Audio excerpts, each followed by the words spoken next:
What I'm going to tell you today may seem shocking, but let me say it because it is crucial, even though I'm only and simply a content creator from Burkina Faso.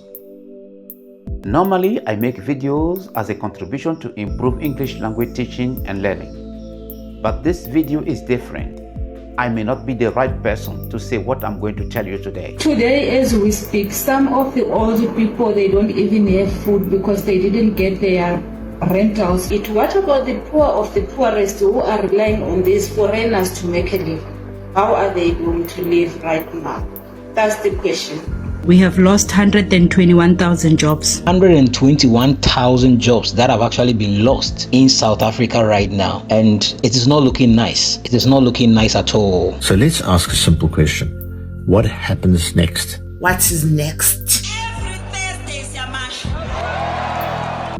There is no place for racism in our country, no place for sexism, for xenophobia, for Afrophobia, or any other form of intolerance.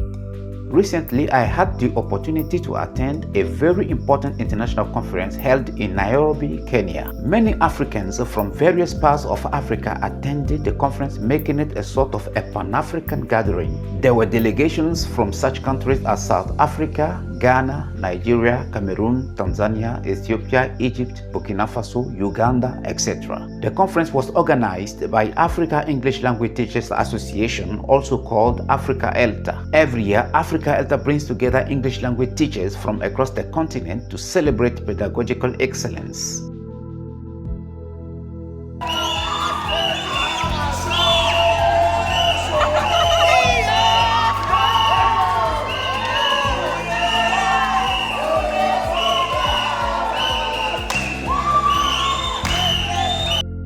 This allows them to seek ways to contribute to a brighter future for Africa and Africans. However, during the conference, something special caught my attention. I saw people from many different African countries celebrating together as if they were brothers and sisters.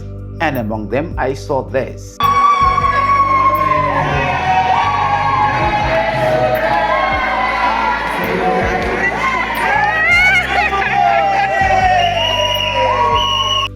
Two ladies.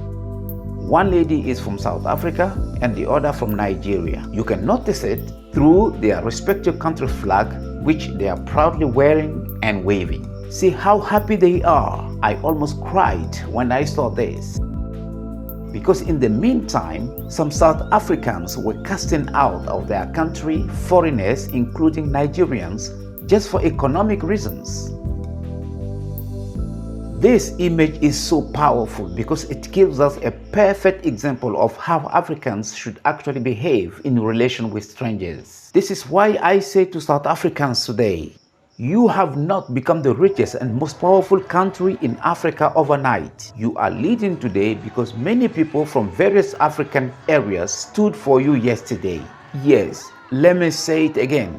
Those people you are chasing out today are from areas where many people fought for your own emancipation yesterday. Please allow Nelson Mandela and his companions to continue to rest in peace. As Africans, we have no valid reason to hate a brother or a sister. Those people you are harming today are your own brothers and sisters, so you are harming yourselves. Today, I stand for South Africa and for South Africans, but I also stand for Nigeria and for Nigerians.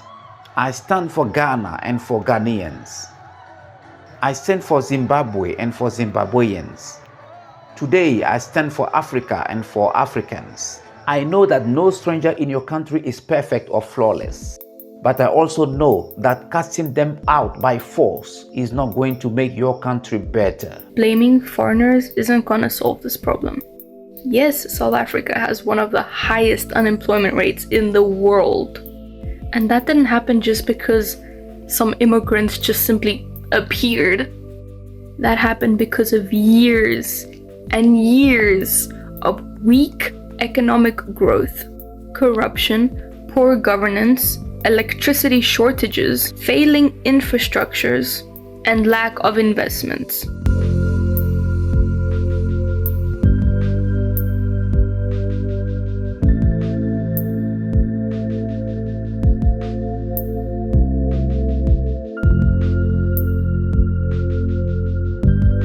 Please stop the violence.